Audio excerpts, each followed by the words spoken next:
Don't you want me like I want you, baby? Don't you need me like I need you now? See tomorrow, but tonight go crazy. All you gotta do is just meet me at the Ibotta, Ibotta, Ibotta, Ibotta, Ibotta, Ibotta. Hello everyone and welcome to Morning Coffee Break. I hope everybody's doing great today. It is Tuesday, April 22nd. What did I just do? Currently it's 62 degrees. High today is going to be 71.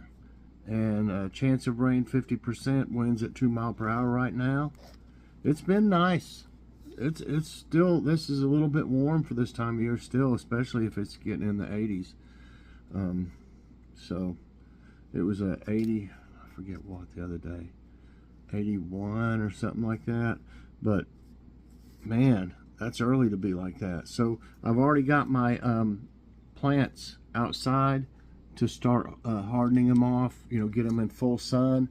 I'm only like leaving them in the sun for like an hour at first, and then gradually I'll go up maybe a half hour, you know, hour and a half, just keep going until they eventually you can just leave them out in full sun and it won't bother them. So they did pretty good. Of course, what I do is just bring them back in. I put them out in the driveway to get you know, full sun, and then I pull them back in the garage to when I take them back out of it. But they're loving being outside. They're looking good. The ones that have the banana peppers that were attacked by some kind of gnat or something, they look okay. There's some leaves on them that were affected, you know. I don't know. They may pull through. If not, I'll have to buy a few of them. But for some reason, they didn't really mess with the peppers much. If there was a pepper leaf over in with the you know, the bell peppers, if some of the leaves were like in on top of the banana peppers or something, a few of them had a few of the eggs on it, but not many. I don't know why they picked banana pepper for some reason, but them being outside, that it may clear up on its own because they'll have the whole wide world instead of, you know, inside. Of course, the whole wide world to an ant is, or an ant, oh, an ant too, or a bug is not that big. You know. Okay, so I'll be showing the plants. I wanted to let them get, you know, at first they're a little droopy out there for a while till they get used to it. So in a few days I'm going to make a video and I'll show y'all. I think you'll be surprised how much the peppers have grown since I did that first video where I showed them to y'all.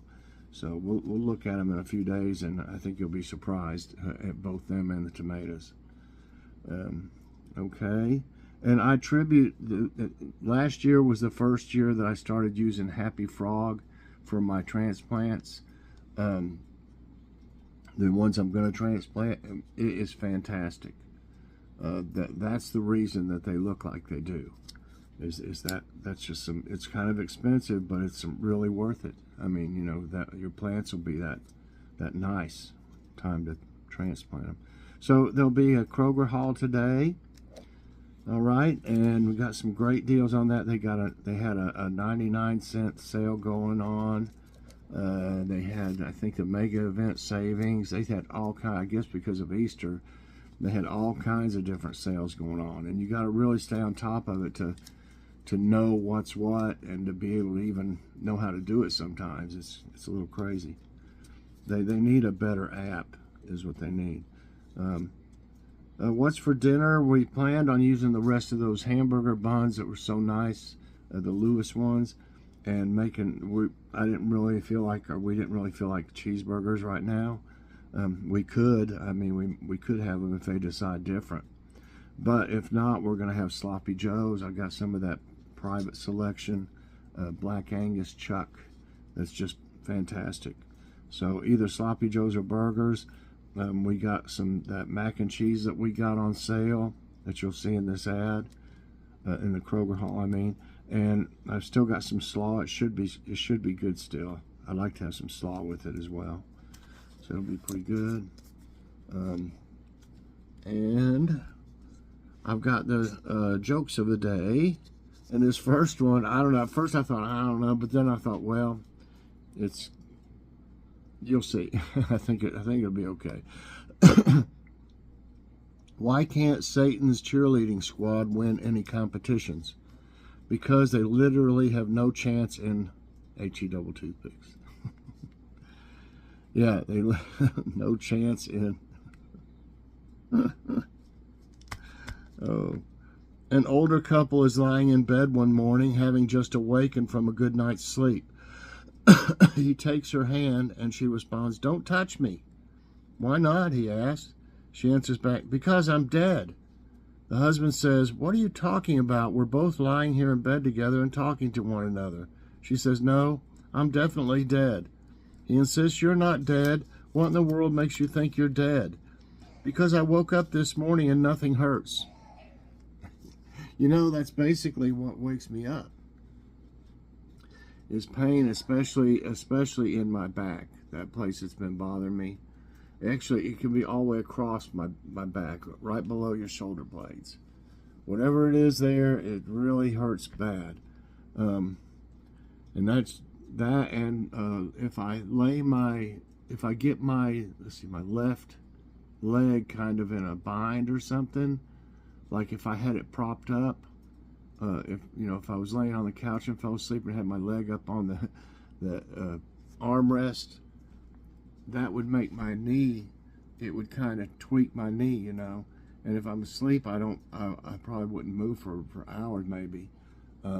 Sometimes I do. Usually I don't move that much. But when I get up and I realize my leg is propped up, and I'll get my leg and pull it over, as soon as it moves, it's like instant pain, really bad. And have you ever woke up and got a cramp? I mean, like, even if you were just getting up to go to the bathroom, you didn't really plan on getting up for the, to stay awake. But if you get up to go to the bathroom or something, then you have a cramp in your thigh or something like that, that's awful. I hate that. I had one in both I've never had one in both my calves at the same time until about a week ago. And it was so bad, afterwards, when you wake back up, they hurt. They hurt for a long time, for like a day, before they started feeling better. Okay. All right, here's our thought of the day, and it's from Lawrence Ferlinghetti. I think I've heard of him. I believe he's like a poet or something like that. I really can't remember for sure. But anyway, it says, if you're too open-minded, your brains will fall out. I think we studied stuff like that in this class I had, was modern literature or something like that. One of those classes like time to sleep, But I think that's where I heard of him. Okay, now I saw a couple of ones that would be good for trivia time. Let's try this one first and see what it's like. It says science. Play classic mode. Rabies is transmitted almost entirely by which animal to humans? Dog, rabbit, bee, mosquito. Yeah, I have bees land on me all the time. I'm so worried they might have rabies,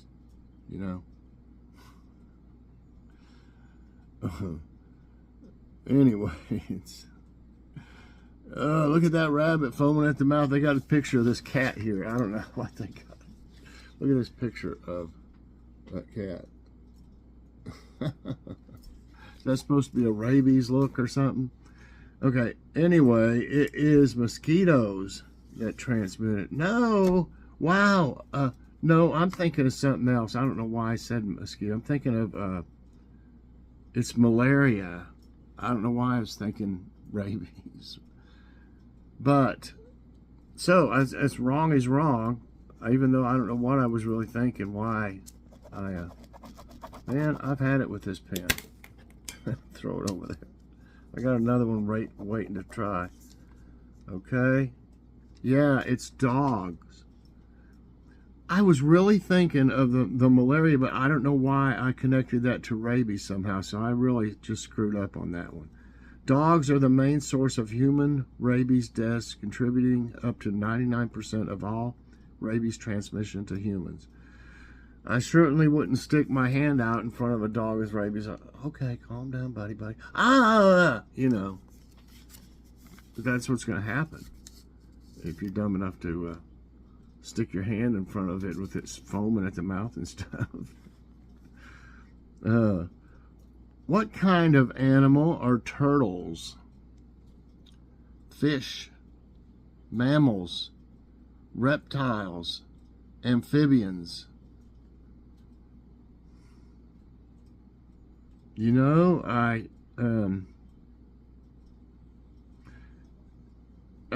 you know, fish, mammals, reptiles, amphibians. Thinking about amphibians, the thing about them is they can breathe in the water or air. So I'm going to say reptiles. For a second there, I thought amphibians because they were in the water so much, but no, it wasn't.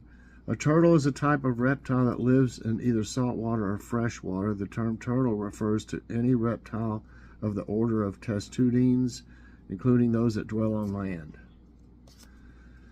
You don't see a whole lot of them.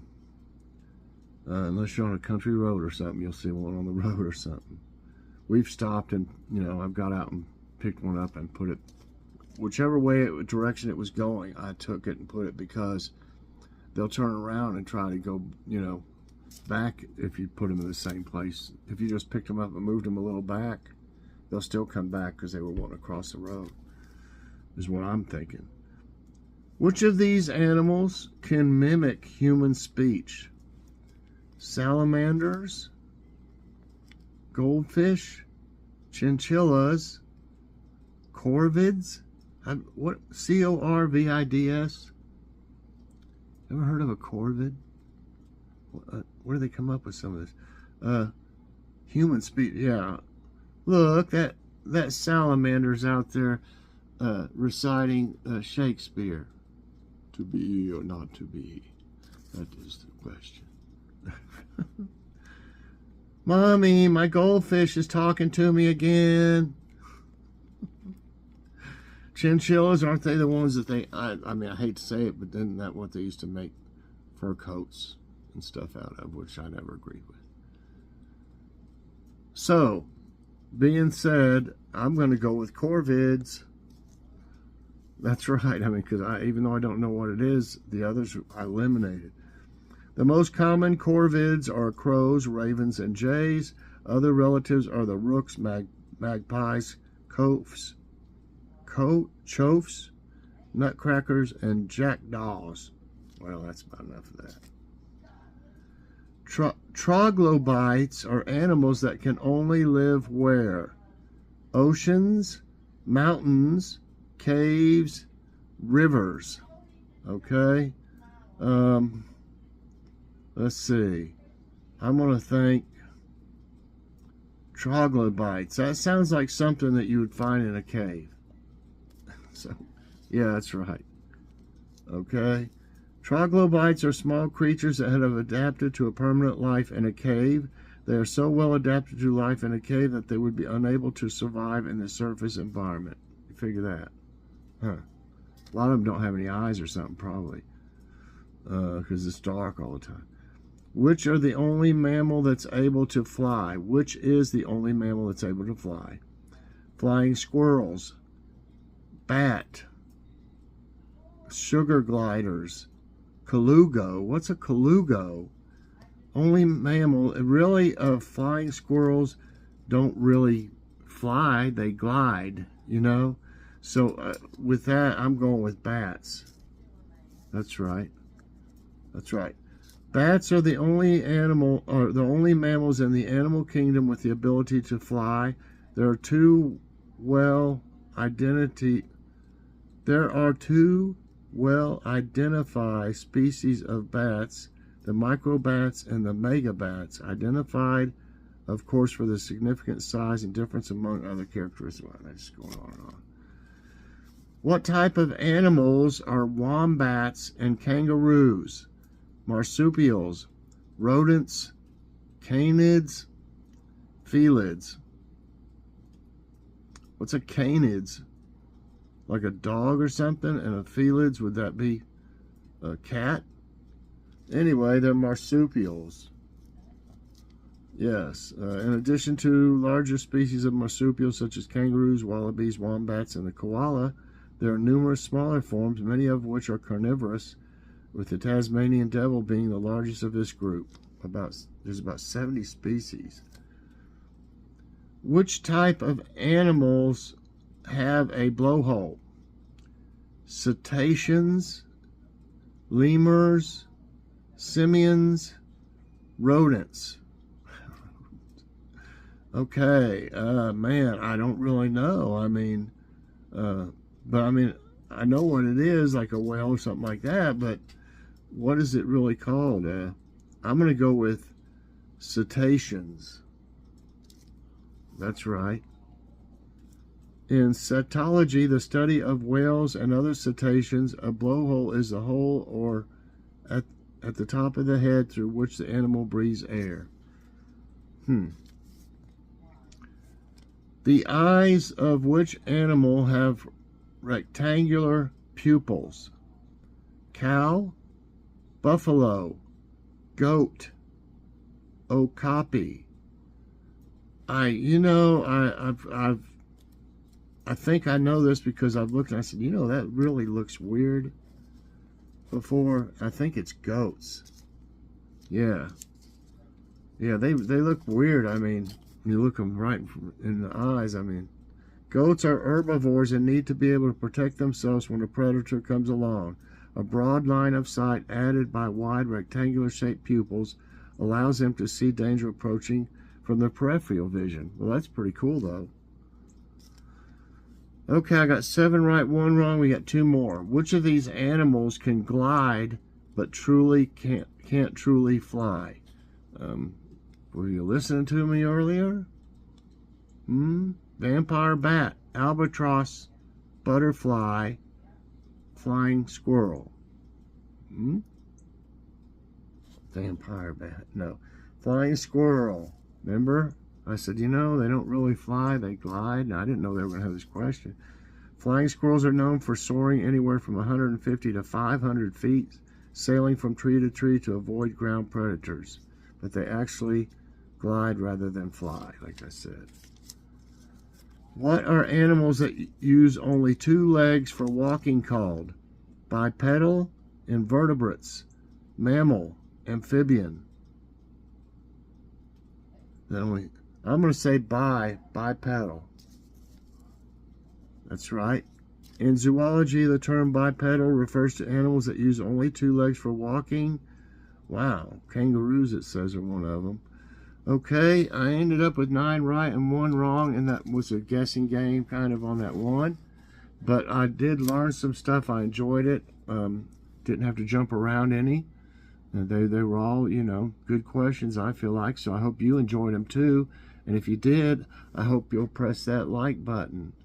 Also subscribe if you haven't already, and share this out. And and hit that so you get all my videos as soon as they come out. Everybody, I hope you have a great morning and a great day. And definitely check out the Kroger haul later on. Got some great deals. Bye, everyone, and God bless.